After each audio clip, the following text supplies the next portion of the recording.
muy bonito, sí que enlaces con la herencia, ¿no? Con la herencia dentro del mundo educativo es una lucha, yo creo que más bien transgeneracional, los aportes se van sumando de una manera progresiva. Bueno, pues esta imagen con la que empezamos, ¿no? Efectivamente es un dibujo infantil y es un dibujo infantil que uno no sabe si es una escritura, un trazo, un territorio o un paisaje, ¿no? Y esa complejidad o sea, esos dibujos, todas las producciones plásticas, ¿no? Son como una ventana de entrada, ¿no? Una especie de calidoscopio o a veces incluso de microscopio, no sé, o telescopio. No sabemos si miramos cerca o miramos lejos, la verdad. Muchas gracias. No sabemos si miramos cerca o miramos lejos, pero desde luego son una ventana a procesos cognitivos, procesos de aprendizaje mucho más complejos de lo que creemos, ¿no? Y que nos muestran a los niños. Efectivamente, la educación artística abría una ventana a toda una serie de procesos cognitivos y de procesos creativos también, ¿no? Y digamos que una de las cosas que yo comprendí en el trabajo un poco cercano, porque leía muchos de los trabajos de mi madre, hacía de oyente, de lectora, era que una de las grandes cuestiones era con qué índices, con qué marcos, con qué paradigmas observar esas acciones y cómo analizarlos con una mirada que no fuera la del adulto que dice esos son garabatos, ¿no? Entonces, esa mirada compleja llevaba realmente a intentar descubrir los índices más sencillos posibles, más primigenios, más básicos, que permitiesen comprender en un momento dado los dibujos, ¿no? Y las producciones plásticas, ¿no? La mancha, la línea, la textura, los bordes, los límites, pero empezaron a ser muchos de ellos índices espaciales. No solamente eran índices de observación espaciales, sino que además muchas veces reflejaban, otras veces no, podían reflejar acciones temporales, podían reflejar cualquier otra cosa, pero muchas veces, ¿no?, las producciones reflejaban el espacio vital, el espacio vivido del niño. Y al reducir la edad de observación en la investigación precedente de Isabel, el método de observación fue siendo distinto. Se sustituyó, digamos, el análisis del resultado de la producción plástica, del dibujo en sí o del modelado en arcilla o de cualquier construcción o elemento que resultase, por el análisis del proceso realmente de su realización, documentándolo en vídeo, como estamos aquí, ¿no?, con el vídeo. Y el vídeo descubrió que las acciones y todo lo que se producía en torno a aquella provocación, imaginemos en torno a una materia con niños de 0 a 3 años, en aquel caso habíamos bajado la edad hasta edades muy tempranas, pues que el proceso no solamente era un proceso en relación a la materia plástica, sino que era un proceso en relación al cuerpo del niño que se movía en un espacio y en un ámbito, y que ese ámbito donde se producía aquella acción era la totalidad de lo que estaba interactuando. Hay una interacción entre el niño y la niña que jugaban, que creaban el espacio donde se encontraban y el objeto de interés o la provocación, digamos, inicial del taller. Bien, esto sí que tiene que ver totalmente con la idea de que la educación artística nos estaba dando, digamos, las bases, esas bases que plantea Santiago, digamos, de una trayectoria anterior de investigación con ya, digamos, un background importante para empezar a observar realmente el espacio. En ese sentido, la experiencia del espacio pasa a ser un elemento estructurante y fundamental, porque la experiencia del espacio en los primeros años es una conquista funcional en algún aspecto, es decir, que el bebé que consigue darse la vuelta y que de repente se da la vuelta y luego no consigue deshacer el darse la vuelta, por ejemplo, se queda atascado en aquel movimiento, ¿no?, que es como es algo que nos sorprende al adulto, ¿no? Claro, no siempre la conquista de un movimiento te permite deshacerlo, o sea, es que es de una complejidad que no nos damos cuenta hasta que observamos, ¿no? Desde ese punto hasta el hecho del caminar y de tantos otros, ¿no?, que yo creo que vosotras como educadoras trabajáis mucho más de cerca que yo, pero esa conquista que es un logro que necesitamos adquirir para desenvolvernos, un logro biológico, pero tiene también una implicación cultural, es decir, estamos, ¿no?, inculturando, como decía María José, que no la veo ahora por aquí, pero que estará luego, recientemente, esa forma de adquirir el movimiento y conociendo el espacio que recorremos y que experienciamos mientras lo adquirimos. Es decir, de alguna manera, recorrer sería un logro corporal que nos pone en situación de establecer toda una serie de relaciones complejas, relaciones de orientación, de posición, de topología, de dentro, de fuera, de antes, de después, es decir, que el espacio se convierte en una conquista espacio-temporal, de arriba, de abajo, pero también de luminoso, de texturado, de áspero, de color, es decir, que hay toda una serie de índices complejos que se integran en la experiencia del espacio, que podremos decir, pues son corporales, vinculados al propio cuerpo, al movimiento, a lo táctil, son tangibles, están cercanos a nosotros, son sensibles, son índices sensoriales que tienen que ver con la percepción de la vista, con la percepción polisensorial que hablaba Santiago, del tacto, del olfato, que todo se integra en la percepción compleja del espacio, pero también son índices más allá de lo que conseguimos percibir en ese momento y que construimos, ¿vale? Como esa habitación que sabemos que está más allá y que ahora no veo, por tanto es ahora mismo un inasible, pero que puedo apelar a él, y todo eso forma parte de una construcción compleja. Bien, en este sentido, la escuela es un entorno cuyos espacios es el entorno habitable para el niño durante muchas horas a lo largo del día. La escuela, entre experiencia y proyecto, era una manera de decir, la escuela es un entorno que habitamos, que experienciamos, pero también es un proyecto que construimos a cada día, a cada año, a cada curso, a cada momento, ¿no? El niño de la imagen está construyendo una experiencia vital del espacio con 2 sillas de una piscina y una toalla, ¿vale? Es una experiencia que si secuenciamos, si observamos, una observación participante en la que nosotros formamos parte de esa observación y la narramos, descubrimos cosas, ¿no? En el relato de las imágenes o en el relato también de las palabras o en su documentación en vídeo, ¿no? O en las formas que encontrásemos. Ese espacio se vuelve, como diría Javier Abad, ¿no? Un espacio simbólico. No sabemos si esas sillas ahora mismo son barco en la primera imagen, son cueva en la segunda, o son un cómodo lugar desde el que mirar el entorno desde los acotados límites de las 2 sillas que le separan del resto de gente que pululaba por allí en la piscina en aquel momento, ¿no?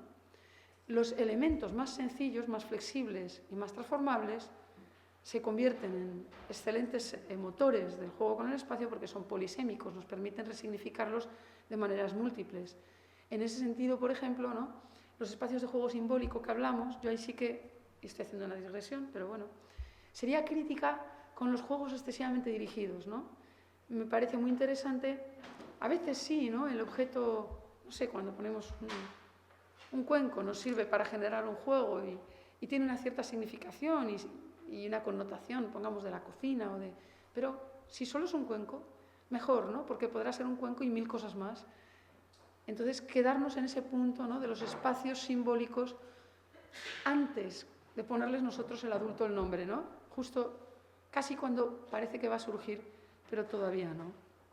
Bien, la escuela y los espacios de la escuela pueden ser objeto de múltiples miradas y múltiples estudios, ¿no? Pero en esta interacción de pedagogía y arquitectura me parece interesante que nos planteemos otros, ¿cómo diría yo?, otros índices, otras categorías, en el fondo, aunque son una palabra muy dominante, ¿no? Pero bueno, vamos a dejarlo ahí, desde la que mirar. Es decir, hablamos de espacio y hablamos muchas veces de arquitectura. Entonces, ese espacio que nos viene dado y que no podemos cambiar. O hablamos de espacio y decimos, vamos a hacer una propuesta y son pequeñas acciones las que podemos hacer. Hablamos de espacio y hablamos de organización escolar, de elementos a veces muy funcionales, muy necesarios, muy logísticos, pero que en el fondo no hablan de ese lugar que también señalaba Santiago, que es una vivencia ya emocional del espacio cargada de otros factores. Por eso, aquí, ¿no? En este primer como tríptico, ¿no? De palabras, el recuerdo, ¿no? Que es algo que cada vez que vivimos algo nos genera un recuerdo y se suma en la construcción de nuestras experiencias, la emoción y el deseo de otras cosas que podríamos hacer como a futuro. Bien, entonces, imágenes para ilustrar esa idea del recuerdo, ¿no? Quizás estas escenas de juegos, de momentos en un parque, o en unas ruinas, o en un monumento, o con un juguete, que no es Froebel, pero es froebeliano. Lo encontré por ahí, un juguete que de repente descubres y que se proyecta y se dispersa de repente, ocupando un lugar, un espacio. La imagen del niño que acaricia la tripa, ¿no? Que está diciendo con su cuerpo que está dentro de un tubo y que ese tubo es naranja y lo mira a la vez que la espalda le apoya y se toca él mismo, ¿no? Como diciendo, lo siento con todo el cuerpo, realmente, ¿no? En ese momento lo fotografías porque dices que te lo está diciendo, ¿no? Entonces, la exploración de los vínculos entre la propia experiencia del espacio y la construcción del recuerdo, como una memoria viva, nos viene a decir que todo esto, todas estas experiencias individuales serían posiblemente integrables en cada proyecto de escuela. Queremos que los espacios de las escuelas puedan ser parte de los recuerdos de los niños que las viven. El rescate de lo emocional, que es tan difícil, y aquí mostraba como imagen, podrían ser otras, las imágenes en este caso son meras ilustraciones, un hogar, un fuego, que en Noruega, en este caso, construye un grupo de arquitectos en un parque. Es como una cabaña, imaginémoslo como una cabaña contemporánea, especialmente habilitada para poder hacer fuego con seguridad, digamos, dentro de un parque urbano, del bosque. Realmente estuve recientemente por allí y esta imagen del bosque que tenemos aquí en medio nos la encontramos muy frecuentemente, ¿no? El bosque está prácticamente intercalado con la ciudad. Esa posibilidad de hacer fuego, esa posibilidad de buscar una emoción intensa y relacionarla con un espacio es algo que nos parece difícil en nuestra cultura escolar.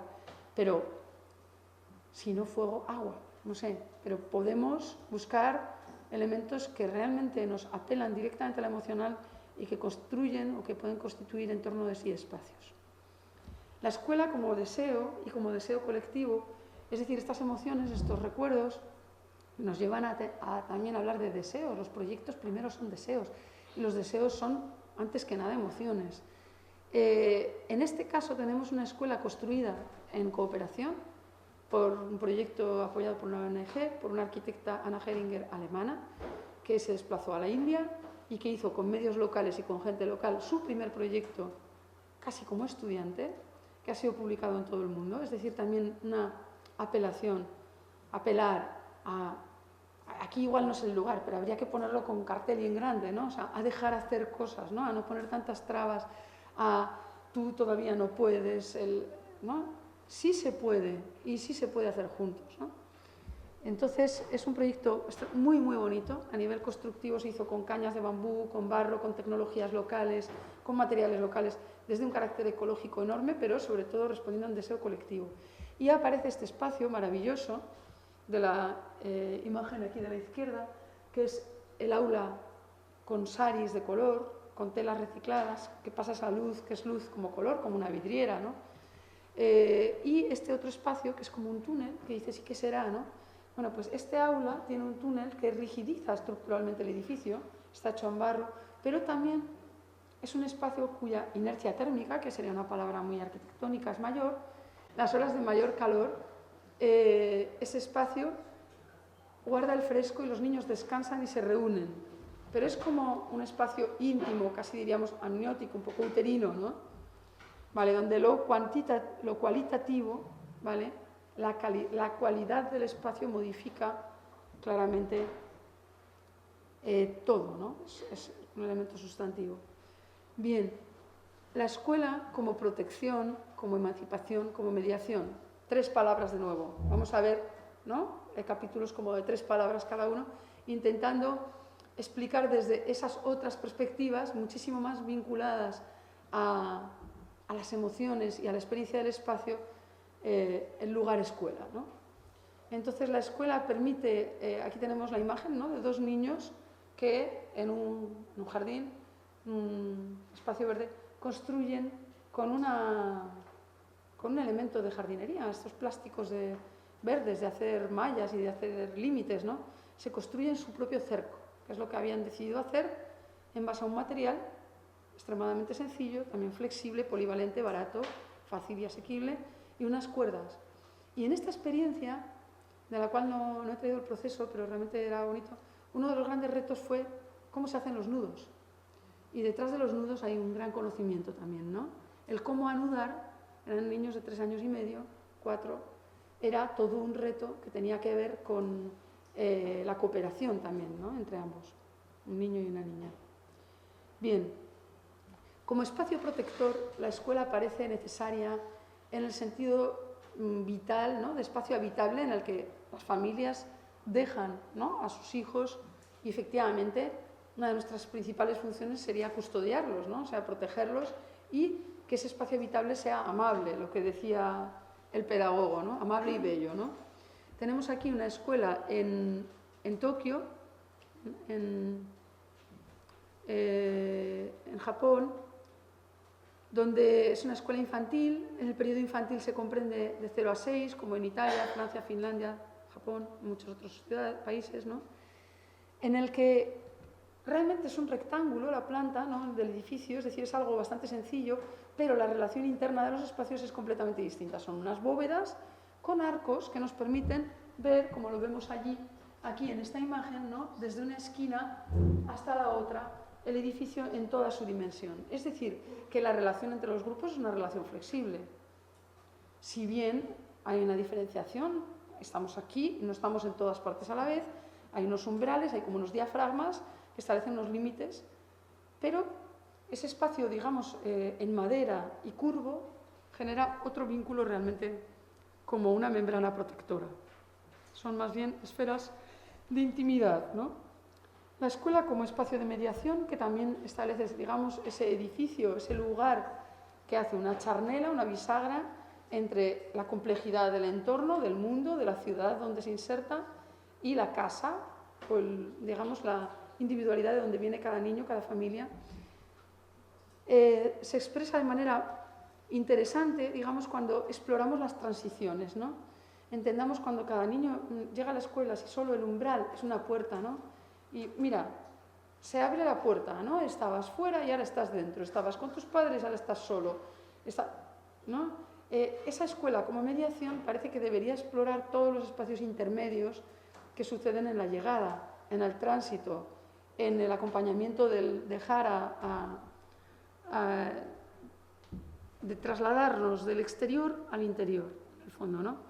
Vemos aquí, en esta escuela que está en Mallorca, que es un ejemplo muy interesante, es una escuela infantil también, un espacio exterior y un tiempo, que es todo este tiempo que luego podríamos haber actuado. Estas son fotografías, supongo, recién acabada la construcción. Podríamos habitarlo de una manera X como fuera, ¿no? Pero tenemos un tiempo de llegada, una cornisa que nos recibe y una serie de espacios que se prolongan en el interior como umbrales progresivos que nos van introduciendo en un mundo distinto, ¿no? El espacio como bisagra. Bien, y el espacio, la escuela como espacio de emancipación, en el sentido de que también acompaña en ese otorgar autonomía, libertad, posibilidad de actuación propia, ¿no?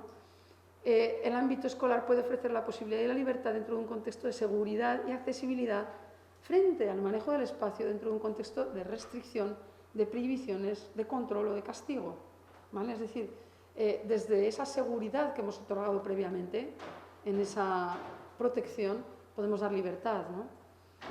Y aquí tenemos un ejemplo que no es de una escuela, ¿vale? Es un espacio playground que me gusta mucho también por jugar con estos espacios urbanos que nos hablan de la conexión, pero de escuela, ciudad, etcétera, pero que podría ser, ¿por qué no? De un equipo de arquitectos alemanes que hacen este elemento de juego que es como una gran estructura, que puede ser cesta, que puede ser selva, que puede ser trepable, que puede ser hamaca. Hay muchísimas imágenes de este objeto en el que se ve como los niños, en internet se puede localizar, lo usan de tan distintas formas, ¿no? De alguna manera estaría intentando ser un diseño que promueve el juego simbólico, pero también la acción, lo motor, desde lo polisémico, lo flexible. Bien, la escuela, desde otra tríada de palabras, estos triángulos que nos permiten como una interacción, ¿no? de una perspectiva digamos, desde triángulos de palabras que nos genera una dinámica un poco compleja, podría ser un lugar que se emplaza frecuentemente en las ciudades, en los entornos urbanos, y digamos que podría decir, estás priorizando la ciudad. Digo, bueno, tenemos que progresivamente a nivel mundial cada vez mayor cantidad de población reside en entornos urbanos, ¿no? Y por tanto las ciudades que no son de momento, en su mayoría, lugares amigos de la infancia, ¿no? Como hablaría Tonucci, deberían efectivamente ser uno de los garantes de una dimensión ecológica, unos, digamos, pulmones urbanos, unos oasis donde poder, en diálogo con la preexistencia, muchas veces poder funcionar. Aquí tenemos la imagen, ¿no?, de una niña que en una plaza en Madrid, ¿no?, hay un día que llueve, ¿no?, y claro, ¿no?, juega a taparse con el paraguas, que es transparente y le permite mirar, y jugaba a mirar, que es transparente con dibujos, mientras pisa el charco, ¿no? O sea, esta contradicción tan bonita, ¿no?, que nos ofrecen los niños, ¿no? En realidad el paraguas me está intensificando la experiencia de la lluvia porque suena, me da como una especie de interfaz de juego con la lluvia, ¿no? También me permite que me dejen salir a mojarme, porque así sí puedo, ¿no?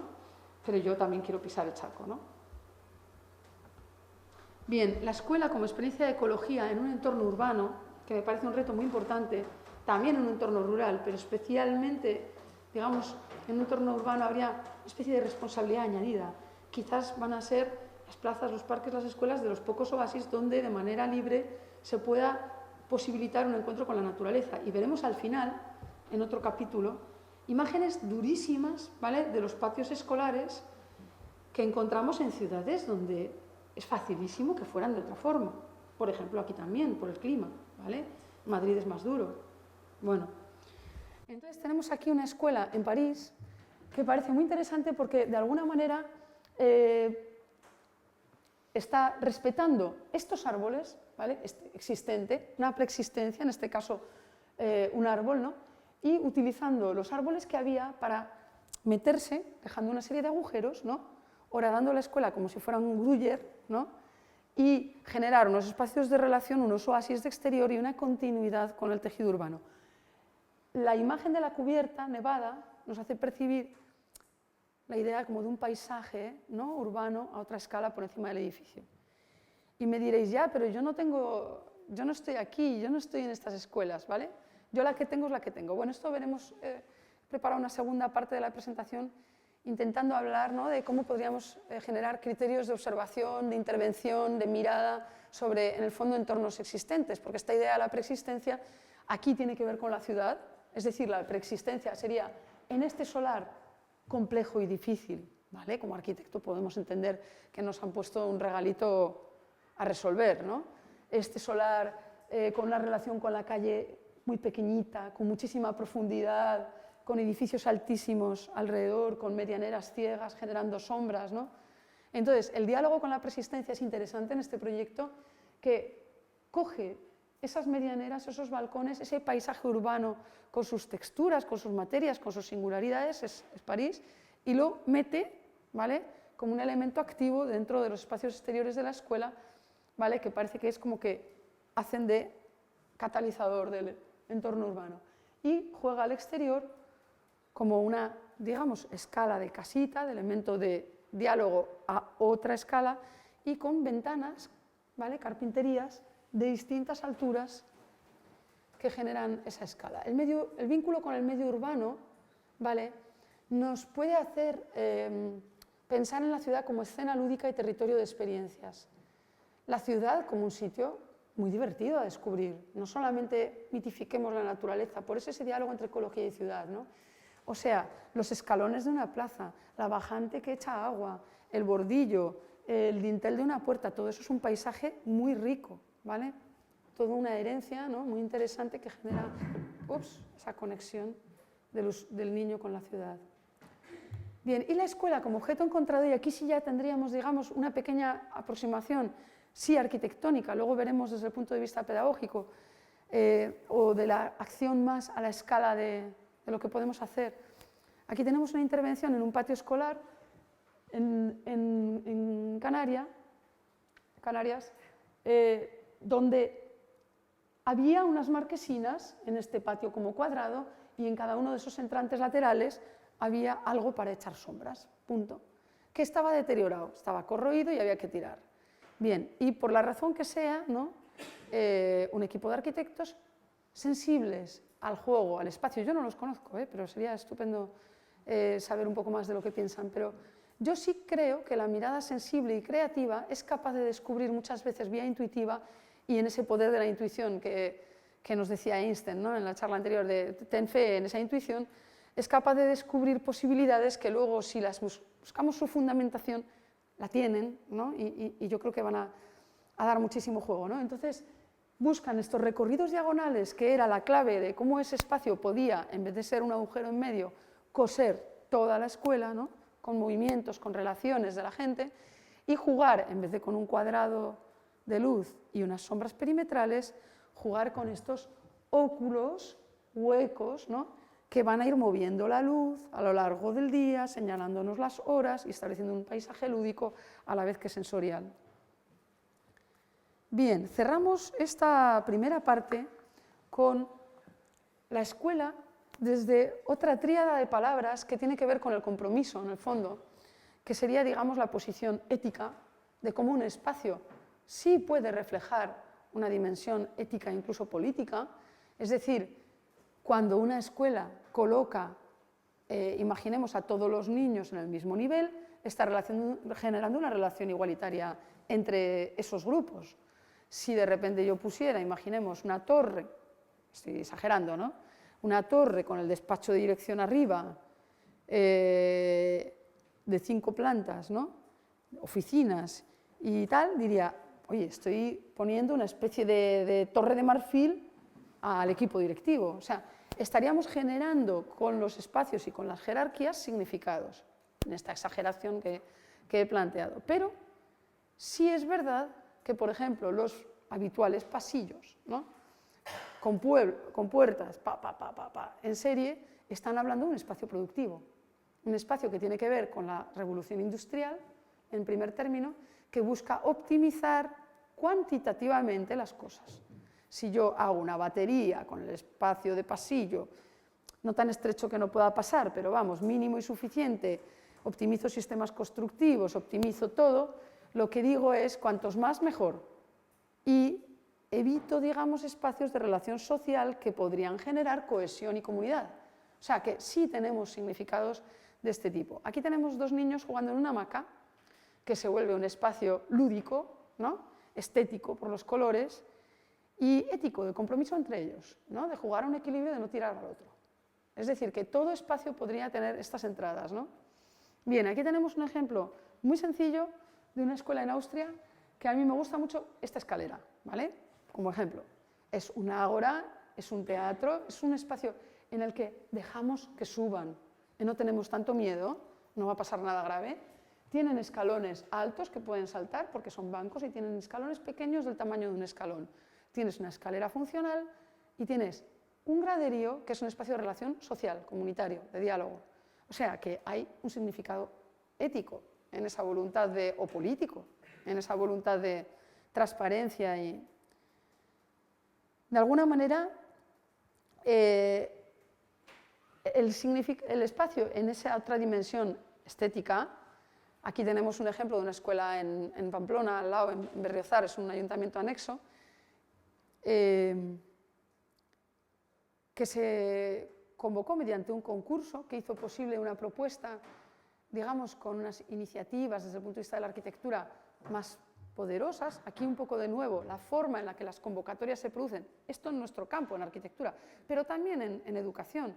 Si lo que esperan de nosotros, de nuestro proyecto educativo, son determinados resultados, no sé, pongamos económicos, o si lo que espera de un equipo de arquitectos es que hagas el proyecto de la escuela en 21 días, según la ley de contratación, procedimiento de urgencia, pues la reflexión que vas a tener es 21 días, se acabó.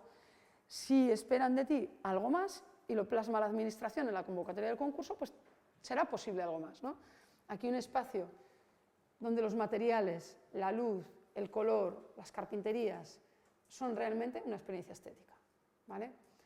Una experiencia estética compatible o que conforma el abanico sensible del habitar con la infancia. Aceptamos la necesidad primordial de acercarnos a la arquitectura escolar desde la unión de experiencia emocional y estética del espacio. A estas edades, yo personalmente no sé vosotros, pero yo recuerdo la fealdad de los zócalos de azulejo del segundo colegio en el que estudié en pues, lo que era primaria entonces. Y los recuerdo y es que creo que no pondré jamás en mi vida un zócalo así. O sea, y es una relación emocional de rechazo estético a algo.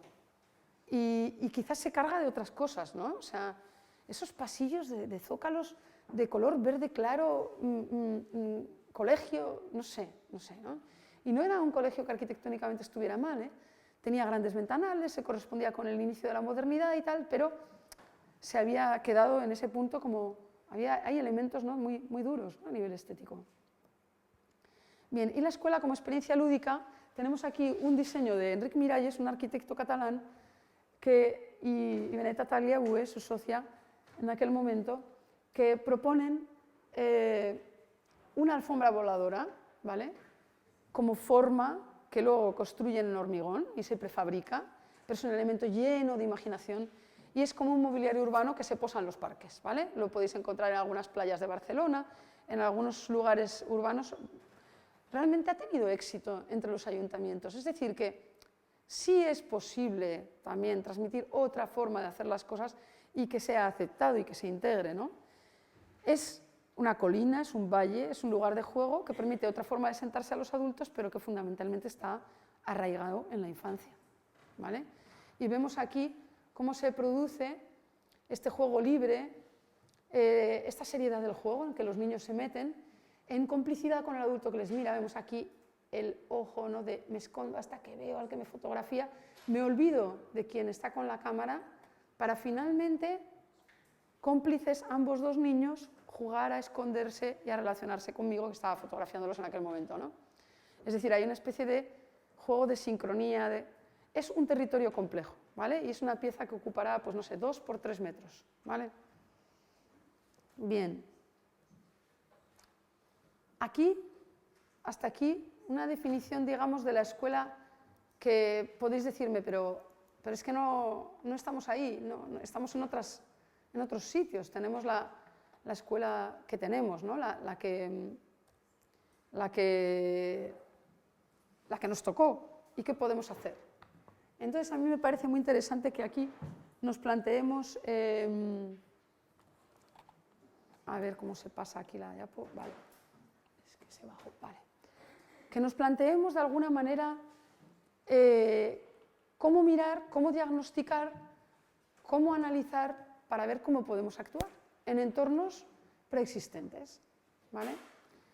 Entonces, esta es la primera imagen que visteis en negro, ahora volcada en positivo, ¿vale? Y vamos a hacer de nuevo una serie de puntos, ¿vale? De aproximaciones, pero en este caso serían metodológicas. Cómo mirar, cómo observar, cómo comprender, cómo actuar, cómo diagnosticar, en qué fijarnos. Está planteado, si queréis, esto de forma intuitiva, en base también a mucho tipo de observación mío, de entornos escolares, de ir y ver problemas, ¿no? Cuando te dicen, es que nos encantaría poder colgar algo del techo, pero no podemos, porque no puedo poner nada, porque son unos placas registrables que no aguantan peso y que además no puedo porque son tal, que es verdad, ese sistema registrable industrial que nos permite gestionar eficazmente el cableado, inhabilita cualquier acción posterior de transformación de ese espacio, por ejemplo, ¿no? Entonces, buscando primero con una mirada intuitiva, pero que podría dar lugar efectivamente a estudios, o sea, que nos ayudasen con más rigor a sistematizar después el cómo diagnosticar, el cómo mirar o el cómo valorar, pues voy a plantear una serie de puntos, ¿no? Esa mirada, con esa mirada de los niños, ¿no? A ver, que aquí se me ha descentrado ahora la pantalla. Esa mirada desde una reflexión cooperativa y participativa. O sea, parece evidente que no podemos mirar solos, ni nosotros, ni del todo vosotros, puesto que estamos pensando que nos necesitamos, ¿no? En espacios educativos o en el diálogo entre arquitectura y pedagogía. Entonces, afrontar la reflexión y transformación de los entornos de aprendizaje de forma cooperativa y participativa, y veremos cómo se hace eso, cooperativo y participativo. Habría que preguntárnoslo. Hay gente que ya lo está haciendo, que está haciendo de la que va a venir aquí, ¿no? Vamos a una escuela, preguntamos, generamos unas dinámicas, hacemos talleres juntos, intentamos consultar a toda la comunidad educativa, ¿no? Co-creamos, por tanto, con la entrada de todos entornos de aprendizaje para y sobre todo con los niños. Y entonces, claro, aquí esa participación tendríamos que incluir a todos. Y como decía Santiago, tendríamos que incluir, esto es que venimos de hablar de días anteriores, ¿no? Como decía Santiago hace 2 días, y tendríamos que incluir a los niños del año que viene también. Es decir, que si transformamos, actuamos sobre los espacios y nos quedamos en la rigidez de que lo que ya se hizo es obligado para los siguientes, también estamos generando una exclusión. Bien, vemos aquí en las imágenes una producción plástica, un juego de un niño muy pequeño, en este caso un bebé de, por ejemplo, 12, 13 meses, que está prácticamente aprendiendo a andar y que juega a andar dentro de una manta, de una tela, ¿vale? Y vemos una actuación artística del grupo Boa Mistura, que es un colectivo muy interesante, ¿vale? De artistas que en unas favelas en Brasil, desde una visión de una calle, van proyectando palabras, ¿no? Que restituyen emocionalmente aquel barrio, ¿no? Bien, vemos que hay una conexión prácticamente visual entre las imágenes. El correlato visual muchas veces aporta significados que no sabemos explicar, pero son asociaciones que se producen en nosotros, ¿no? Es decir, la capacidad de plasmar aquí una niña de 3 años y 1 mes, esta verticalidad, horizontalidad y elementos envolventes de color tiene que ver con la experiencia vital que se produce, ¿no? En esa verticalidad del niño y ese espacio envolvente, o tiene que ver con esos gestos del artista que de alguna manera podríamos comprender igualmente como un espacio envolvente de color en el que hay esa verticalidad de la calle y esa horizontalidad de las palabras. O sea, el espacio, la imagen, tiene sus propios códigos y si nos metemos en ellos, podemos empezar también a crear desde ahí, ¿no? O sea, estoy invitando como a jugar intuitivamente con el lenguaje del espacio, ¿no? Bien, aquí tenemos un juego que tiene tanto que ver con el anterior, de estar envueltos en un espacio amarillo, ¿no? Esto es un hijo mío, si no, yo que no trabajo en escuela difícilmente lo hubiera pillado, ¿no? Y está jugando con un plato de plástico de Ikea. O sea, esto no tiene nada, ¿vale? Salvo que su experiencia claramente es ver a través de un plato todo en amarillo y comunicarlo. O sea, hay una intención clara de comunicarlo, lúdica, ¿vale? En esta serie. Y de quitar y poner, este juego que tiene que ver con el cucú, pero que tiene que ver con... Y finalmente, ofrecer el plato al adulto, ¿vale? En esa imagen me está dando el plato para que juegue yo. Me está diciendo, mira, o sea, esto se ve todo amarillo, ¿no? Bien, bueno, esta imagen, esta serie es muy atractiva en cuanto a ver cómo el espacio también se transforma desde acciones pequeñas, es decir, determinados dispositivos que no cambian la habitación, sí están cambiando la experiencia del espacio que vivimos. Y entonces, veamos como punto 2, que me parece muy importante, es no solo hacer algo cooperativo y participativo, sino hacerlo desde la viabilidad y acompañamiento del proceso. Es decir, vale, no tenemos medios, no tenemos dinero, por ejemplo, pero tenemos otros medios. Yo creo que sois todos expertos en hacer cosas viables con los medios que tenéis, o sea, ahí seguro que nos podéis contar más vosotros, pero el acompañamiento me parece muy importante, es decir, en estos procesos participativos a veces falta, o es necesario, ayuda mucho, un experto, una persona que consiga que todos esos deseos se vuelvan viables, porque si no, nos frustramos. Si no tenemos solvencia de los resultados, todos nos frustramos. Necesitamos, de alguna manera, cierto éxito, ¿no? en la consecución de la acción.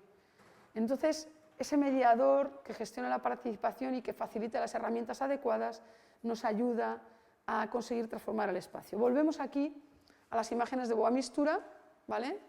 Y entendemos lo que están haciendo. Desde un lado de la calle no se lee, porque han proyectado una imagen que solo desde un sitio podemos comprender, ¿no? Bien, tenemos la idea, el artista y el usuario, ¿no? Que forma parte de...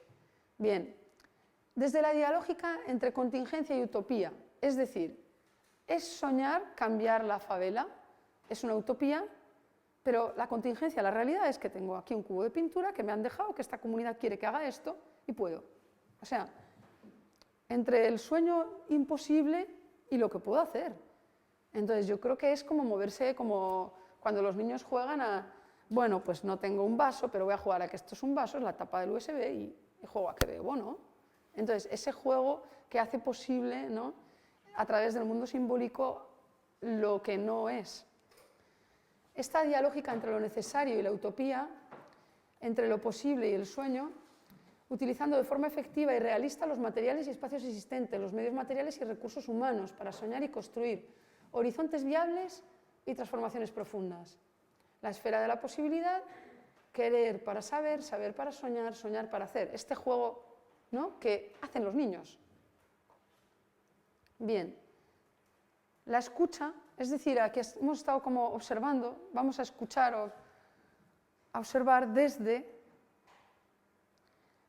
la unidad de espacios y tiempos. O sea, otra entrada. Cosas que creo que deberíamos tener en cuenta o que quizás, y que me animo a cambiarlas, ¿eh? O sea, esto no está cerrado, esto está en proceso y podemos cambiarlo. Pero os lanzo la pregunta, yo creo que los espacios y tiempos están unidos. Si unimos la posibilidad de unir 3 grupos, por ejemplo, en Pamplona, Pilar González, una maestra, y el equipo de la Escuela de San Francisco está haciendo una experiencia con niños de 3 a 6 en la escuela pública del casco histórico, en el que hasta el año pasado, creo que están haciendo más cosas, o otra historia, como tenían una escuela muy antigua, estos edificios de hace 100 años, pero que tenían unas puertas enormes que conectaban como en serie las aulas que siempre estaban cerradas, las abrieron, pero las abrieron cambiando los tiempos. De 9 a 11 tenían unos tiempos, de 11 a 1 juntaban en 2 horas a los niños de primero, segundo y tercero de infantil, ¿vale?, a todo el ciclo infantil.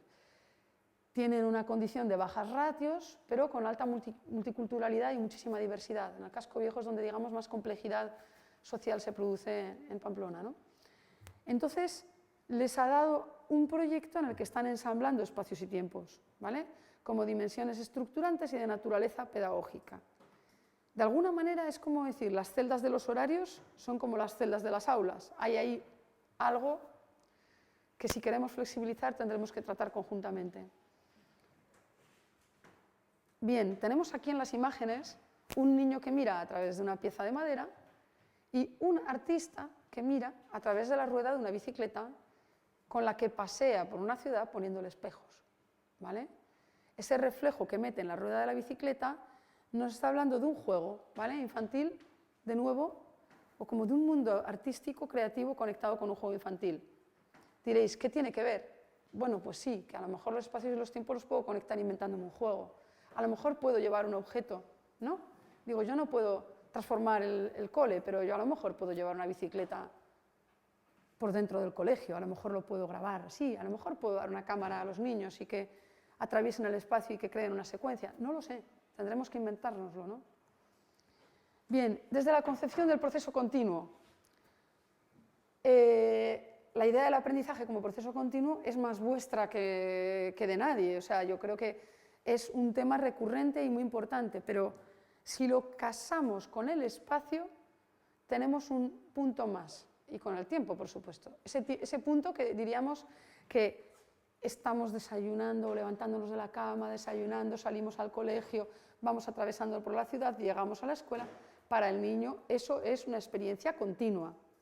Y claro que se produce un aprendizaje continuo, y por tanto ese espacio tiene una continuidad. Si no la vemos nosotros, es una continuidad experiencial, un intangible que se construye un constructo mental, ¿no?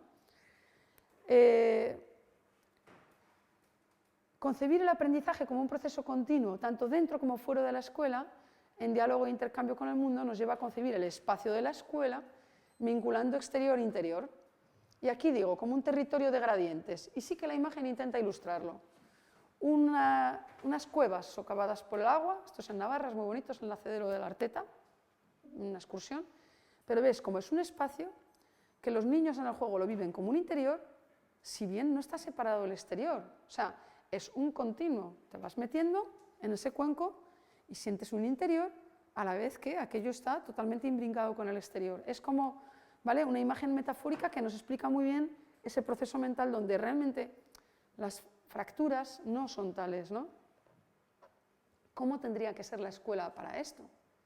Volveríamos a la imagen de Loris Malaguchi de lo que se salta al muro, o sea, el ojo que salta al muro, que es la escuela que sale fuera de sus límites, es decir, ese diálogo interior-exterior.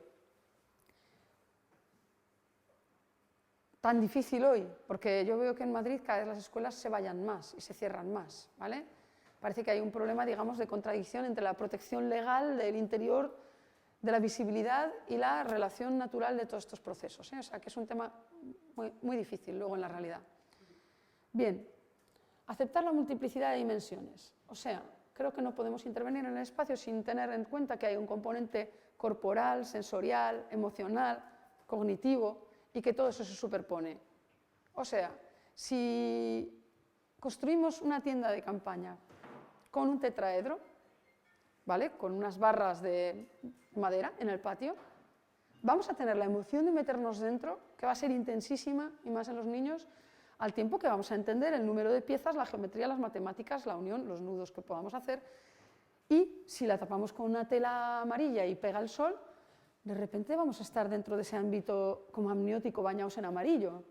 O sea, se superpone todo. Eso no quiere decir que sea más difícil, quiere decir que va a pasar. La práctica del espacio en la infancia se produce, ¿no?, de forma óptima desde la iniciativa libremente adoptada, desde lo espontáneo, porque integran la complejidad de la realidad mediante todos estos juegos, ¿no?, el simbólico, la percepción sensible y la acción corporal, desde esa libertad de acciones, ¿no? O sea, tenemos un tronco, toco las raíces, me siento encima, qué grande es, lo abrazo. Es decir, todo eso está generado como un continuo en un juego libre. Bien, y vamos acercándonos un poco al final. Me gustaría, yo creo que... No, vamos bien de tiempo, ¿no? Es la 1. Vale. En el que veamos cómo proponemos.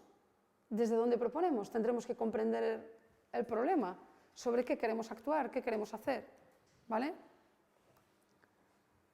Bien, entonces yo propondría algo muy divergente aquí, o sea, un poco, digamos, disruptivo, y diría, propongamos desde la dialógica entre realidad e imaginario, o sea, no seamos tan prácticos, ¿no?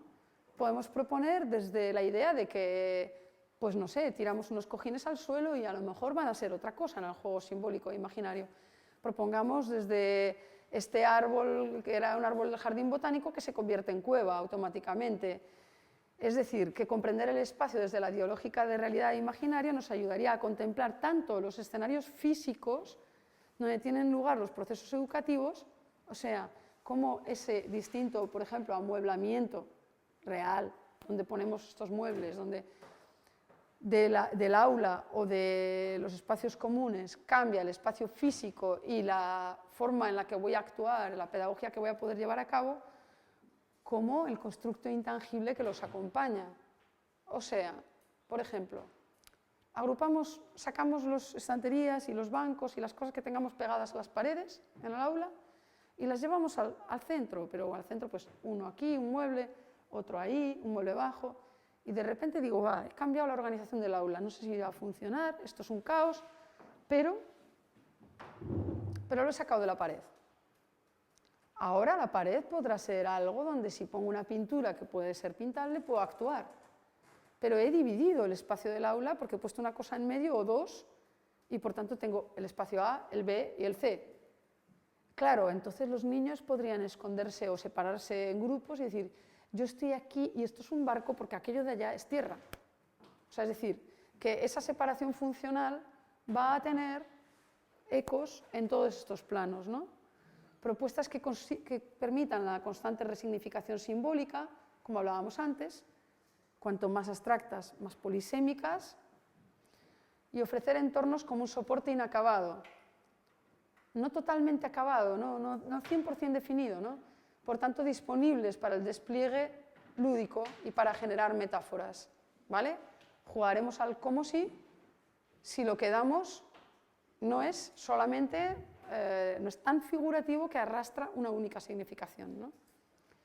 Bien, tenemos aquí un ejemplo muy bonito, esto me envían unos amigos. He de decir que A ver, en otros escenarios introduzco imágenes de escuelas, pero es cierto que determinados juegos que suceden en la intimidad y que me envían amigos arquitectos me sorprenden porque son totalmente espontáneos, ¿no? Entonces ellos se los encuentran, son sensibles y me dicen, toma Clara, ¿no? Te envío esta foto de lo que hacían mis sobrinos o los hijos, o sea, gente, ¿no? que sabe que...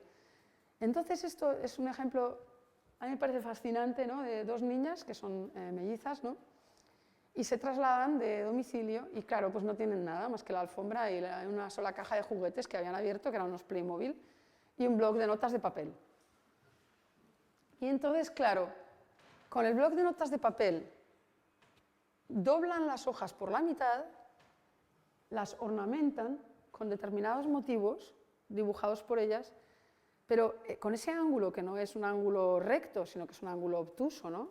Una hoja doblada de papel que queda así, empiezan a componer espacios que tienen gran flexibilidad, que son tremendamente contemporáneos en su forma de articularse, son como espacios que a la vez están separados y a la vez son continuos, y los habitan con ese juego sí realista de figuras de Playmobil, ¿no? Con el componente doméstico, ¿vale? En el que a su vez unos post-it, ¿no? En forma de hoja o de corazón o de no sé qué, se convierten en camas, en cunas, en lugares que habitan, ¿no? O sea, hay unos post-it, unas hojas de papel y unos muñecos. Y es una construcción espacial, a su vez, dentro de la alfombra, en la casa vacía, donde todavía no había nada. Bien, es muy interesante porque es un espacio polivalente, flexible, que les permite ir reorganizándolo y que no es nada. O sea, que realmente decimos, es que a lo mejor qué interesante sería copiarles, ¿no? Llevar estas hojas dobladas en ángulo obtuso a un aula, a una escala un poquito mayor, ¿no? Y decir, venga, vamos a jugar, ¿no? Entonces, el espacio, desde su evolución en el tiempo, desde la flexibilidad que nos muestran ellas mismas aquí en el juego y la polivalencia, permitiendo el empleo en contextos cambiantes y por grupos diversos, eso que decíamos, es como dar la caña de pescar en lugar del pez, ¿no? O sea, podríamos desarrollar materiales educativos, al igual que pues, las regletas de Cuisinert, lo que decías en matemáticas, materiales educativos para trabajar el espacio que a cada vez permitan ser resignificados, construir nuevas experiencias, o sea, quizás ir construyendo una especie de abanico de materiales que podemos ir pasando de año en año y que no sean la decoración que decidimos hace 3 y que te la quedas, que es como otro concepto totalmente distinto.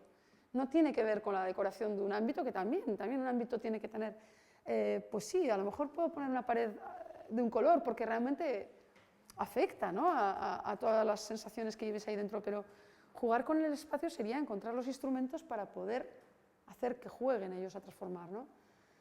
Espacios transformables, instalaciones efímeras, acciones sostenibles y costes bajos, ¿no? Vale. Entonces, algo que parece vital hoy día es plantearlo desde la... Hay algunos rasgos como contemporáneos que parecen importantes. Y yo aquí estoy como trasladando, ¿no? La transparencia que se habla, es como decir, la sociedad hoy, ¿no? Que pide transparencia o que pide participación o que pide, ¿qué está pidiendo? Y que eso se ha reflejado ya en el arte, ¿no? La continuidad, la transparencia, la fluidez, o sea, no cosas tan cerradas, tan rígidas, tan estancas, ¿no? Y lo vemos aquí, por ejemplo, en la intervención de un artista, Rachel Eshelman, que construye esa especie de medusas flotantes que financia Google, que yo me quedé totalmente sorprendida, o sea, digo, es alucinante lo que hace esta mujer, si veis, esto es un ejemplo nada más, pero hace unas instalaciones urbanas increíbles, con luz, que de repente parece una medusa flotando ahí en el cielo, ¿las conocéis algunas? Es alucinante, no sé. Y digo, bueno, esto fueron unas experiencias que hicimos como en 2003, 2004, ahora no recuerdo exactamente el año, en las escuelas infantiles municipales de Pamplona, con Alfredo Yuelos como atelierista, ¿no? en colaboración, y diseñamos unas alfombras, que luego yo me quedé con pena de no haber seguido más, pero bueno, pues porque me trasladé a vivir a Madrid, o sea, era bueno, complicado, ¿no? Pero fue muy interesante, porque esas alfombras era algo que niños como de 12 a 15 meses, o sea, o de 1 a 2 años, podían manipular ellos mismos, ¿no? Y construir sus espacios, hacer laberintos, tumbarse encima. Estábamos buscando qué soportes podían, a edades muy tempranas, permitir la construcción de espacios por parte de los niños. Y nos dábamos cuenta que reaparecían los círculos, los cercos, los laberintos, las envolventes, o sea, aparecen temas como míticos, o sea, del espacio, ¿no? Que son arquetípicos, ¿no? También en el mundo del arte. Las relaciones de transparencia, el vínculo de interior con exterior, de alguna manera el movimiento, lo atmosférico, aparecen en todos estos ejemplos. Bien. ¿Y cómo nos ponemos a hacer cosas? El proceso. ¿Cómo creamos, no? Crear, ¿cómo? Imagen, aquí, la rueda de un tractor. Es decir, el tamaño, la escala, de repente son momentos en donde un objeto, ¿no?, agigantado se vuelve un espacio, ¿vale? Bien, crear desde cómo, para conseguir verdaderamente una transformación de un ámbito, y aquí sí que estaríamos ya no hablando, por ejemplo, de instalaciones o de juegos solo de los niños, sino de la transformación del ámbito educativo, deberíamos hacerlo desde la globalidad del ámbito, desde el diálogo de pedagogía y arquitectura, por supuesto, pero las acciones parciales tienen como el peligro de convertirse en objetos, o sea, peligro, quiero decir, la limitación, mejor dicho, ¿no? Entonces, al ser objetos, una acción parcial la vamos a percibir casi siempre como un objeto, casi nunca como un ámbito. De alguna manera el ámbito, si tiene algo, es que nos envuelve. O sea, nosotros ahora estamos en una sala, recorremos, salimos, entonces tenemos que intentar, y eso es difícil, actuar desde esa globalidad, ¿vale? Desde lo global, abarcando la totalidad, desde la interacción de las partes y el todo, desde el diálogo con el objeto y el mueble hasta la escala de la arquitectura. O sea, hay que intentar abarcar la complementariedad entre partes y todo, entre espacios diversos. A su vez, dentro de la escuela, todos los espacios importan. Eso lo sabéis vosotros, ¿no? O sea, el momento de comer es educativo, el momento de jugar en el patio es educativo, o sea, los espacios intermedios, los recorridos, los pasillos, la entrada, todos son momentos lúdicos y educativos. Desde esa globalidad, rescatando los espacios exteriores, los intermedios, los de servicio, reimaginando el aula no como centro único, sino como parte de un territorio. Bien, desde la globalidad, desde la práctica social del hacer.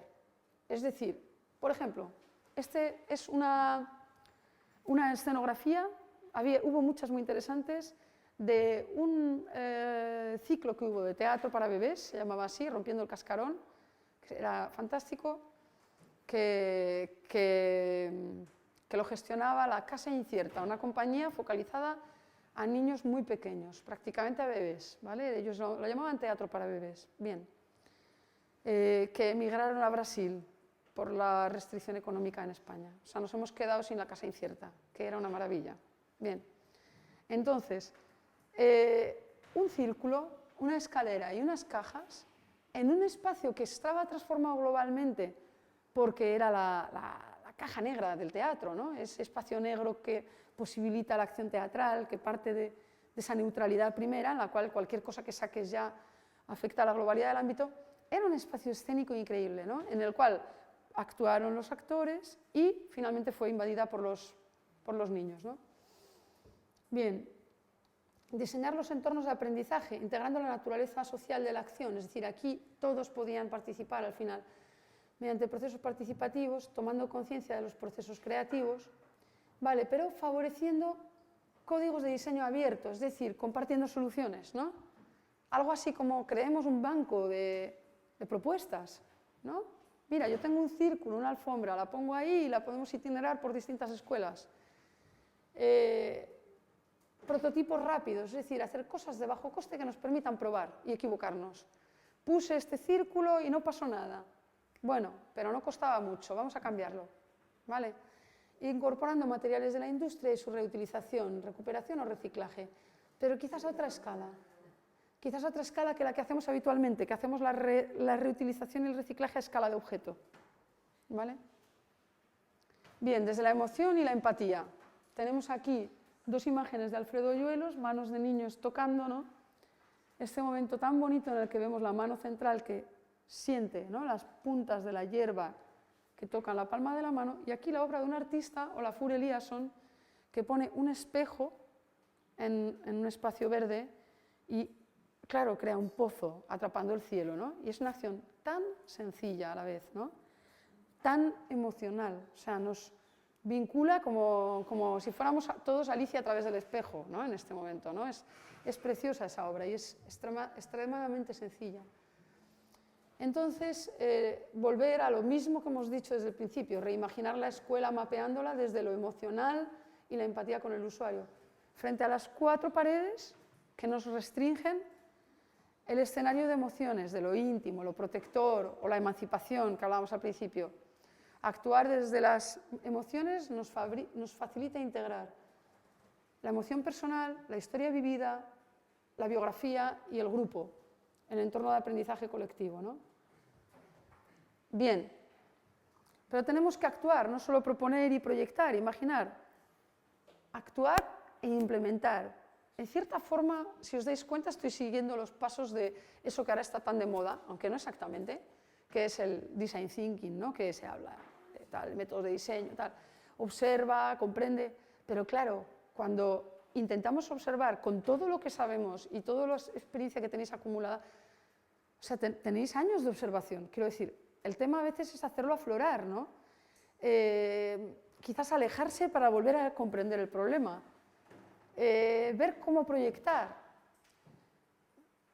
cruzar ese teórico design thinking que a mí me cansa un poco, porque me parece un poco excesivamente, como que claro lo tienen los americanos, ¿no? Con este método, que parece que nos resuelven todo, pero digo, no sé yo, el conocimiento al final sigue siendo muy importante a la hora de gestionar esas metodologías, o sea, no sé, pero qué importante sería cruzarlo con ejercicios de co-creación, de sentarnos a pensar juntos en debate, es decir, hacerlo colectivo, hacerlo individual, hacerlo participativo, ¿no? En el fondo es cruzar distintas metodologías, ¿no? Bien, pasemos a actuar, ¿no? Proyectar desde las acciones que deseamos hacer posibles, creando escenarios facilitadores de acontecimientos. Es decir, en vez de pensar, quiero una biblioteca, no, yo quiero que se pueda leer. Es muy distinto. Si quiero una biblioteca voy a pedir un cajón, una habitación cerrada, sin ruido, donde no me molesten, por favor silencio, los libros en orden, ¿vale? En orden con su código de biblioteca. Si quiero que se pueda leer, a lo mejor lo que pido es esto que hayamos visto de Miralles, no, pero lo hago con cojines blandos y quiero poderme tirar allí y yo poder acudir, coger y devolver y llevarme el libro a otro sitio. O sea, si proyectamos pensando en las acciones, es muy distinto que si pedimos contenedores, ¿no? Espacios como contenedores. Acciones individuales o colectivas, experiencias vitales y de aprendizaje, ¿vale? Determinados dispositivos, objetos, herramientas o materiales pueden ayudar a activar el entorno desencadenando con su presencia de dichas acciones. Por ejemplo, aquí, ¿no? Estamos en un espacio exterior, tenemos un bicho, ¿no? Y un bote. Bueno, puede ser más útil que un espacio. O sea, seamos también críticos con los espacios educativos. ¿Puedo necesitar una biblioteca o realmente necesito un sitio donde tirarme y unos libros? Es decir, que no por falta de medios, ¿no? Nos debemos dejar quedar parados, ¿no? Bien, desde las relaciones, desde la conciencia de la importancia de las posibles relaciones entre los usuarios que se establecen a través del mirar, del caminar, del parar, las distintas iniciativas y acciones emprendidas en mutuo acuerdo. Aquí tenemos un grupo de niños grande que en un como bosquecillo de árboles de Casa de Campo en Madrid decide crear una cabaña y dicen no, una no, varias. Bueno, es que mi cabaña es una tienda, la tuya es una casa, la mía es un no sé qué. Bueno, en hora y media estaban inventándose una moneda propia para poder intercambiar. Y la moneda no existía, pero ellos llevaban la cuenta de las que tenían. O sea, que hasta teníamos matemáticas por ahí, pero de las... Entonces, realmente las acciones colectivas, ¿vale? Y en diálogo son importantes, ¿no? Y la transformación. Es decir, el entorno natural nos ofrece permanentemente el movimiento, la transformación, ¿no? La playa es el lugar por esencia de la transformación. Sentimos constantemente, ¿no? La ola que va, que viene, que hace, que deshace, el castillo que se hace y deshace. Entonces, cada actuación que hacemos produce una transformación de un espacio y deshacer esa transformación y recomponerla, recogerla como en Froebel, en el cual sacar los juguetes era tan importante como recogerlos, todo forma parte de esa transformación de un ámbito, ¿vale? Hacer, deshacer, en un devenir, en un flujo donde son protagonistas el cambio, la mutación, la metamorfosis. Aceptar esa transformación como parte de la acción, no consagrar lo que hacemos como un resultado final. Bien, y ya, por último, tenemos que comprometernos con esa acción, con esa transformación. Es decir, exige cierta lucha. Creo que todos somos conscientes de ello. Cada vez que, y vamos ahora a dejar tiempo ya enseguida para vuestras preguntas, cada vez que queremos cambiar algo, es dificilísimo y no sabemos por qué. Yo desde luego no lo entiendo, tengo una conversación pendiente todavía que es con alguien que me dijo, no, pero poner un árbol en un patio escolar es muy peligroso. ¿Sí? Entonces yo tengo como múltiples preguntas. Por el espacio que ocupa el tronco, porque entonces quitamos un adulto, que son como 2 piernas, el tronco de un árbol y ya está. Entonces, porque pueda trepar los niños, bueno, venga, lo hacemos un árbol de cruz alta que no puedan subir. Porque pueda ser alergénico, no lo sé. O sea, hay un miedo terrible al cambio que hace difícil lo más sencillo. Entonces, hay algo que yo no, y ahí sí que no sé cómo se puede hacer, y es que poner un árbol quizás lo consigamos dentro de 3 años. Porque quitar 2 coches, por ejemplo, que aparcaban delante de la puerta costó 3. Así que el árbol otros 3. No sé por qué estos tiempos ciclópeos, ¿no?, se producen en los entornos escolares. Es decir, que da la impresión de que la participación o la comunidad educativa es un arma de doble filo, en el sentido que es tan compleja, o hay determinados mecanismos que hacen que el cambio es realmente difícil. Es realmente difícil. Entonces, formación de los agentes intervinientes en diálogo entre pedagogía y arquitectura. Es un poco lo que decía Santiago. Necesitamos personas que gestionen espacios educativos. Quizás, puesto que es tan difícil el cambio, podría producirse espontáneamente, pero y si no se produce, a lo mejor nos ayuda que lleguemos desde abajo y desde arriba, porque estar 3 años para plantar un árbol es descorazonador. O sea, entonces, expertos en la gestión y diseño creativo de espacios y tiempos, que ahí yo creo que es muy importante la respuesta de los docentes, ¿no?, escapando del predominio, eso sí, de las nociones funcionalistas de organización. Es decir, es que eso ya está. O sea, si es que organizado ya está, si es que todas las escuelas funcionan. Es como cuando tenemos miedo a que los niños no sepan leer y escribir, pero alguno nos sale sabiéndolo. Pues no sé, quiero decir, se nos va a desorganizar la escuela, ¿de verdad? ¿Vamos a entrar en una crisis? ¿Perdí los lápices? No sé, no va a ser tan... Las nociones funcionalistas de organización no es que no tengan que estar, es que están de todas formas. Pero no nos restringamos por zonificaciones en áreas rígidas, de aquí se hace esto, aquí se hace lo otro, porque si decimos que este es el rincón, que los rincones han ayudado mucho a romper el aula central focalizada en el profesor, pero tampoco podemos acotar cosas que suceden transversalmente, como por ejemplo el juego simbólico, y asignarle un único lugar, porque los niños nos van a demostrar que lo están haciendo en la otra esquina. Entonces, tenemos que entender que las zonas han ayudado mucho a romper la centralidad, digamos, del profesor en el centro, que en un momento dado también es necesaria. O sea, ahora mismo sería difícil comunicar si no jugásemos con el clásico rol de ponente. Sería difícil, no os transmitiría, podríamos hacer otras cosas, un taller, pero no podríamos hacer lo mismo, ¿no? Pero no podemos decir, como eso nos ha ayudado a romper, lo convertimos en zonas rígidas, estancas, que también se vuelven en ley. Entonces, las zonificaciones hay que hacerlas fluidas o hacerlas desaparecer. Bien, y con antiestéticas infantilizadas sí que critico la idea adulta de lo que es un espacio infantil en la que les imponemos un lenguaje y les decimos el patito Donald amarillo es lo que vosotros queréis tener. Cuando hablo de estética, hablo de cosas que sirven para abuelos, para adultos, para niños, para todos. Ojo, pero que ellos, si no, pues dicten cuál es esa estética, que tienen mucho que decir, que sí que es posible que haya ciertas cosas propias del mundo de la infancia, como una cultura propia, pero no la que les imponemos, porque está llena de estereotipos. Y a nivel estético, yo diría, es brutal. Vamos a hacer luego una cosa que es... No me atreví a publicarlo una vez en un artículo porque me pareció demasiado fuerte, pero vamos a hacerlo luego aquí, que es una... bueno, ahora os lo busco. En cuanto acabamos esto y os hago la primera... ¿Estamos conectados a internet?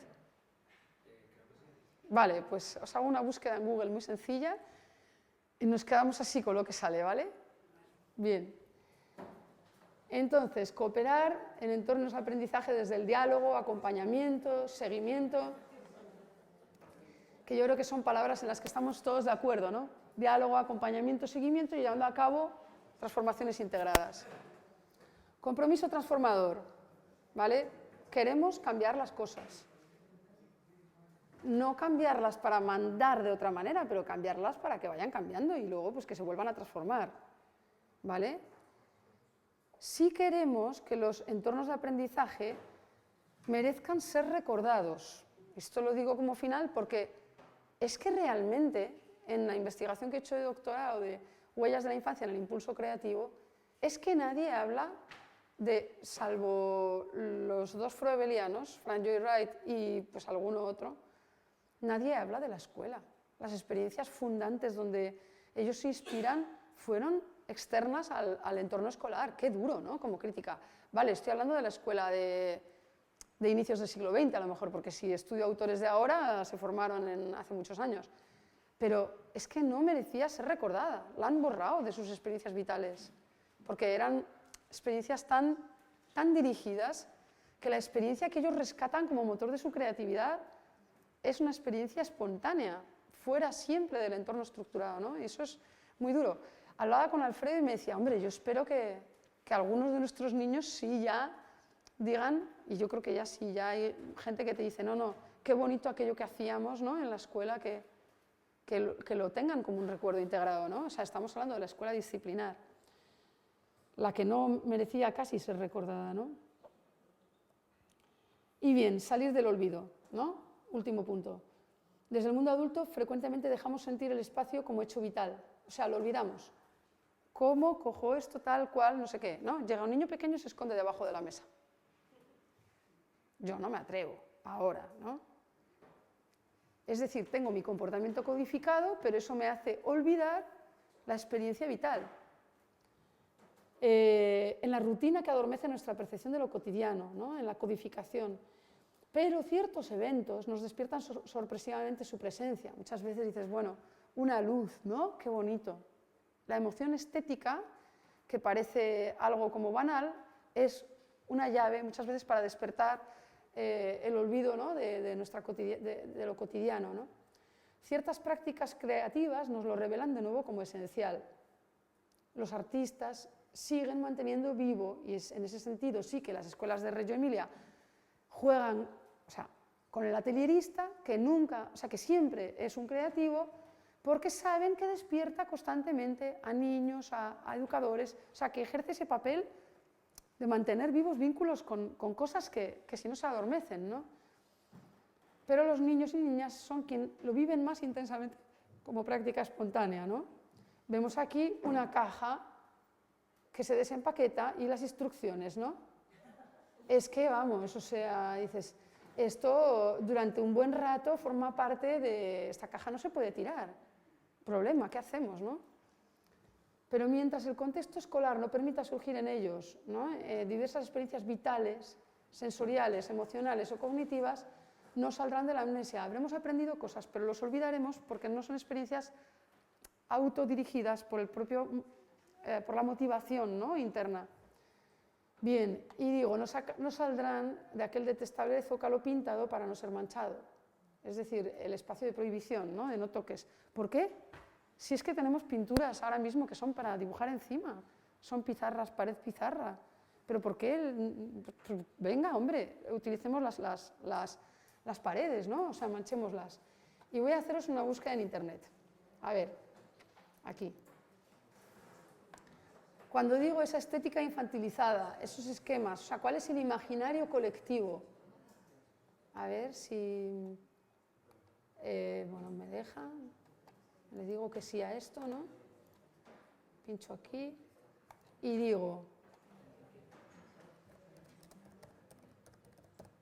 Búsqueda, palabras clave, aula infantil, imágenes.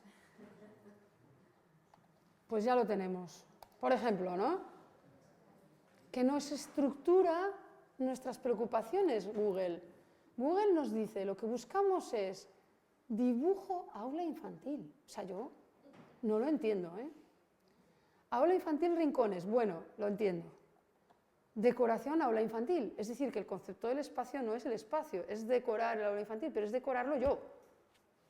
Aula infantil plano, que me digan cómo la mueblo, cuando puede ser un proceso que hago conforme inicio el curso en cooperación. Y ya seguimos, aula infantil 3 años, y bueno, y aula infantil Montessori, aquí se acabó. Bien, pero si aumentamos, decimos, este es el imaginario, a ver, Google nos está diciendo el imaginario colectivo de lo que es un aula de infantil. Es una decoración fija, esquemática, en la que las montañas nacen del suelo, no tenemos ni tierra, ni valle, ni camino por delante, en la que además obligadamente vemos montañas y que las nubes son blancas recortadas en... O sea, son esquemas de la realidad, son simulacros, sobre todo, no son experiencias reales. Entonces yo entiendo que muchas veces necesitamos poner algo ahí porque además nos encontramos con aulas terribles, pero habrá que hacer otra cosa. O sea, entiendo la dificultad. Mesas de IKEA, que no es que estén mal, tampoco las puedo criticar, o sea, son útiles y son económicas, pero qué homogeneización cultural, planetaria, no sé, vamos a tener, ¿no? Bien, hay cosas más acertadas, menos, pero está claro que es todo... la del... Es que no veo. Sí, dime. Aquí, bueno, pues tenemos, ¿no? Pues vale, los niños sentados en corro. Es decir, tenemos una serie de esquemas que se repiten. La bata, ¿no? Mirando a la maestra. Sí, con unas letras ahí arriba que no sabemos qué les pasó. Que entendemos también la dificultad. Vemos la dificultad de hacer cosas que estén realmente bien, ¿eh? Porque vemos las limitaciones, ¿no? Y a la vez el deseo de hacer algo. Pero ahora si miramos escuela infantil, pues sale lo mismo, que eso es lo que a mí más me sorprendió. Hay una identidad prácticamente total en el imaginario colectivo entre el aula y la escuela. Es decir, que no sale ni un espacio exterior, ni un espacio común, ni un espacio de relación, ni un lugar de entrada, ni el acceso, ni la salida, no sé, los baños, o sea, yo qué sé, ¿no? Entonces, bueno, yo creo que es interesante, si queréis, que abramos una imagen distinta del aula y que hagamos preguntas, ¿no? Vamos a ver. Únicamente, voy a pasar solo las imágenes, ¿eh? No os las comento. No. Yo quiero proyectar esta imagen. Esto no sé si voy a ser capaz. Sí, es que no me... Sí, es que ¿sabes qué pasa? Que se mueve aquí la pantalla. Bueno, da igual, no tiene... Hay algo que no está configurado. Bien, aquí encontré una imagen interesante que es lo siguiente. Es que ahora mismo tenemos cámaras 360 grados, ¿no? Que nos permiten, lo sabéis, ¿no? Que los locales y ahora encargan a Google su visualización tridimensional, etc. Es como una mirada de ojo de pez en la que nos podemos mover por dentro de una pecera así, ¿no? Y ver todo el espacio virtualmente, ¿no? Entonces, esto era un aula en el banco de imágenes de Getty Imágenes, ¿no? Que me parecía además curiosa, ¿no? Con este techo de madera, tal, y digo, bueno, ¿por qué no mirar con esta mirada? O sea, ¿por qué no mirar el aula como si tuviéramos un ojo de pez, ¿no? Hiciéramos así, que probablemente es una experiencia mucho más rica del espacio y más parecida a esa lúdica de los niños que se tiran en el suelo y miran para arriba, que es mucho más tridimensional, que es lo que también decía Santiago, fue primero lo tridimensional, y en realidad estamos proyectando las aulas siempre por planos. ¿Qué hago en esta pared? ¿Qué hago en la otra? ¿Qué hago tal? ¿Por qué no intentar mirar así, ¿no? Entonces, en esa mirada, desde los juguetes de Froebel hasta estas propuestas que vemos aquí de los arquitectos noruegos, ¿vale? En las que dibujan en las aulas que van a hacer de las escuelas como peceras. Las ven como una pecera, si os dais cuenta. No hay una visión por planos, no está descompuesto en 2D, en la creación de estos espacios, ¿no? Y yo decía, bueno, ¿y si el aula fuera un invernadero? ¿Y si fuera una cabaña? ¿Y si fuera la mezcla de los dos? ¿Y si tuviera paredes interactivas de pizarra? ¿Y si tuviera paredes interactivas en las que puedo pintar encima? ¿Vale? El aula como espacio de aprendizaje y como metáfora, ¿no? Entonces, bueno, estas aulas son aulas altamente diseñadas que han proyectado algunos equipos de arquitectos, pero ¿y si las reimaginamos desde objetos, que también son aquí objetos de diseño, pero no tan lejanos a juegos infantiles, ¿no? ¿Y si las vemos desde otros límites, con elementos de textura, con elementos artísticos, como instalaciones globales? ¿Y si lo vemos aquí arriba, ¿no? Como un espacio teatral transformable, como una escenografía con cortinas, en la que puedo cambiar todo a cada vez, no pongo nada? O sea, ¿y si hacemos una transformación radical de las imágenes del aula? Y paro con estas dos, que es sí, la escuela de Arresi Printzearen, de las escuelas infantiles municipales de Pamplona, en las que, bueno, yo creo que hay una propuesta de espacio de aula interesante, flexible, un espacio continuo, que no está estructurado como decoraciones y que se sale de esa estética infantilizada. Al menos ya en un manejo del color distinto también, ¿no? Más de materiales, de texturas, elementos naturales, cestas, maderas, no sé, ¿cómo lo veis?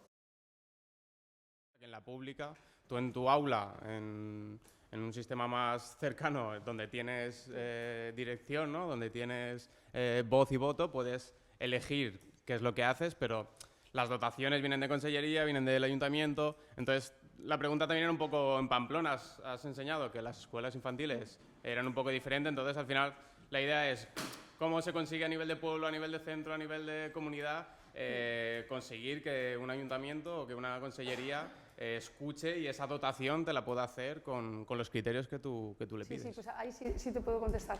O sea, en Pamplona sí que se inicia en los años 80, que ahí, volviendo a la presentación, estaba eso, Isabel Cabanellas, estaba mi madre muy involucrada en educación, que trabajaba en la universidad, en lo que eran los antiguos magisterios, y fue bajando la edad hacia infantil, con gran escándalo de sus compañeros en aquella época, como diciendo, pero tú, ¿por qué vas con niños más pequeños? Eso es como un desprestigio, ¿no? Algo, o sea, os lo cuento literal, ¿eh? Y entonces, no, ahí está todo, ahí realmente está todo, ¿no? Y en ese propósito se generó un movimiento en el que coincidió políticamente cierto apoyo institucional desde del ayuntamiento con el aquel entonces gerente de las escuelas infantiles, que realmente como que entendió que se podía hacer otra cosa y se fueron en los años 80 a Reggio Emilia, después de haber invitado a Loris Malagucci a Pamplona, que yo creo que estuvo después de la exposición que hubo en Madrid por primera vez, el primer sitio que vino de España, ¿no? Entonces, a ver, ¿cómo lo invitaban? Literalmente sin dinero, o sea, le pagaban el avión. Loris Malagucci, que eso habría que señalarlo, aquí soy muy crítica, se escandalizaría también con el Reggio actual. O sea, Loris Malagucci venía sin cobrar, ¿vale?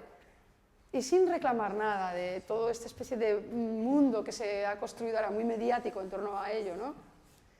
Entonces, como no había dinero para pagar el hotel ni las comidas, dormía en mi casa y comía en casa de los otros profesores por turnos.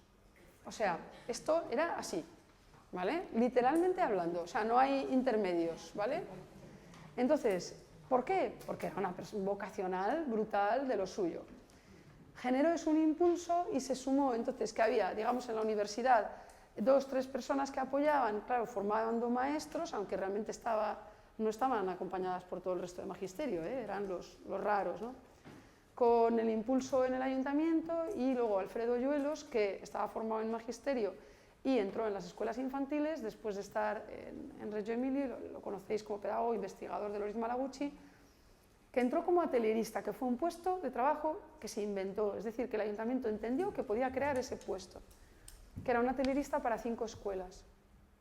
Pero el atelierista en ese momento fue un elemento para ir transmitiendo el cambio. O sea, cada vez que llegaba el atelierista se generaban reuniones con todos los equipos y la gente se sumaba, lo entendía o no. Hubo una escuela de las 5 que no aceptó el proyecto, como lo que has contado tú, y hasta hace como 2 o 3 años ha seguido estando fuera. Es decir, completamente fuera del proyecto de conjunto, ¿no? Y bueno, y se asumió que no querían, por mayoría, dentro de ese, digamos, claustro de aquella escuela. Entonces sí se produjo un cierto cambio colectivo de todo el grupo de escuelas infantiles municipales. ¿Por qué? Porque son municipales. Sí, o sea, no tiene nada que ver con lo que pasa de 3 a 6, ¿eh? A los 3 años los niños que salen de las escuelas infantiles con Alfredo se van a una escuela pública del gobierno foral, o sea, es decir, autonómica en realidad, que nada, ahí les ponen la ficha y a correr.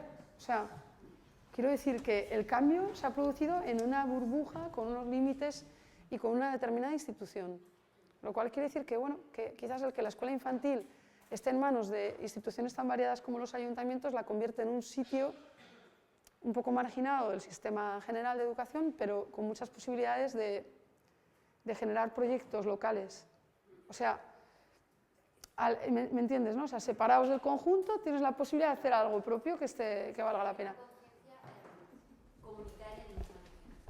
Pero eso es, pero se ha producido realmente también una conciencia social, ¿eh? Es decir, los distintos partidos políticos que hubo desde entonces, que empezó con el PSOE de los 80, no han generado fuertes recortes en la educación infantil en el municipio. O sea, ha sido algo, bueno, igual no han apoyado tanto, pero realmente es que no lo quitan porque la ciudadanía lo ha comprendido. Eso es. Entonces sí que es un valor incorporado. Eso es. Y luego ahora ha habido un cambio que ya es oficial, yo creo. O sea, desde hace un año estaba en interinidad Alfredo Yulos como gerente de las escuelas, salió a la plaza concurso, no como atelierista, y dijo, me da mucha pena dejar de ser atelierista, pero ¿qué pasa? Que no está formalizado todo ese proyecto desde... Entonces, bueno, yo creo que va a ser un paso a escribirlo, a darle forma desde la entidad administrativa, no solo desde cada escuela. Entonces, ojalá, a ver, ahora sí. Sí, y es verdad que el hecho de... Sí, o sea, pero en realidad es la suma de X personas e instituciones en un sitio pequeño, vale con que cambien 5 si están en situaciones estratégicas. Situaciones estratégicas. Ahora en Madrid se está intentando cambiar y es muy difícil, ¿eh? Que en Madrid se están intentando cambios y es muy difícil, pero es muy grande. No se oye, pasar al micro. ¿Dentro del Ministerio de Educación, Consejería de Educación, está dentro de las escuelas infantiles que estás hablando? No, se está diciendo que son municipales. Y eso, son municipales y eso yo creo que les ha dado mucha libertad de acción. Bueno. Luego, en Madrid también hay una búsqueda de cambio ahora por el Ayuntamiento de Madrid, pero es una mega estructura, o sea, arranca con una nueva red de 56 escuelas de golpe. Entonces, bueno, pues muchas gracias a Clara y muchas gracias a todos por participar, por seguir, por las intervenciones que ha habido ahora, por las reflexiones que ahora continuarán. Es muy interesante todas estas cosas. Yo al final parece que intento vender un proyecto, que es ese con el que finalizaba la presentación anterior. Es que estoy convencido de que tiene que haber una figura, esto que dicen nuestros ciudadanos del futuro, nuestros hijos van a trabajar en una profesión para la cual todavía no se ha inventado.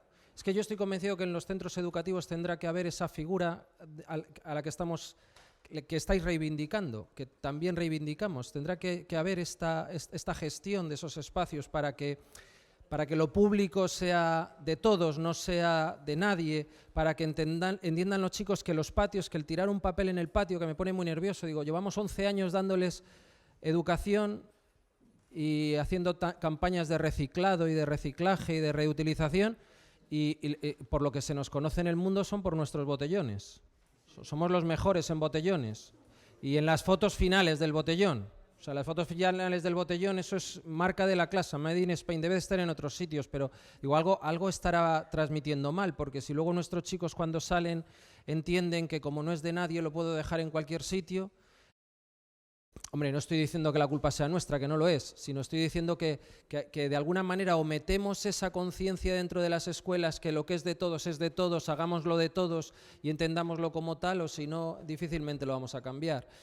Y con la imagen esta que ponía Clara, bueno, esta se la dejo a ella, pero la anterior de los campos deportivos me parecía muy interesante. Los campos deportivos de los patios yo nunca los he entendido muy bien, me encanta hacer deporte, pero hay una cosa que siempre he percibido en los patios, en esos patios, y es que los chicos no se equivocan. Hay diferentes rayas en el suelo pintadas, no como esa que solamente había una, está la raya del baloncesto, del balonmano, del voleibol, todas superpuestas, y no se equivoca nadie porque todo el mundo juega lo suyo. Y dentro de nuestras aulas no podríamos poner rayas en el suelo discutidas y debatidas con nuestros alumnos de 5 años para donde está la zona de asambleas, no para delimitar o zonificar zonas, sino para que ellos decidan cómo ubicar el espacio y poderlas cambiar. Y entonces yo me imagino una clase llena de rayas en el suelo que han decidido los chicos para colocarse de diferentes formas, igual que hacemos en los patios, que esos no son de todos. Y esta última te la dejo a ti. Imagen, sí, es una imagen de cuando decías que cómo es posible. Hay también un caso muy interesante, la Escuela del Martinet de Ripollet. Si podéis ir a visitarla, hacen visitas organizadas como 2 o 3 veces al año.